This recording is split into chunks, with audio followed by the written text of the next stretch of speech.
রাজধানী কল্যাণপুরে জঙ্গি সাজিয়ে ৯ তরুণকে হত্যার অভিযোগে সাবেক আইজিপি শহীদুল হক সহ ৩ জনকে গ্রেফতার দেখিয়ে কারাগারে পাঠিয়েছে ট্রাইব্যুনাল।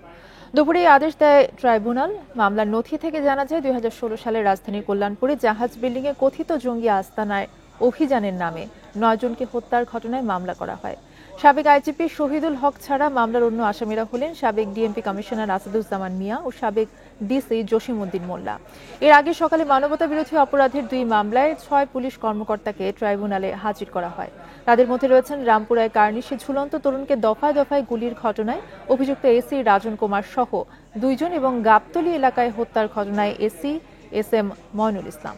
এই ঈদে জামা জুতো অ্যাক্সেসরিজের ডিসকাউন্ট।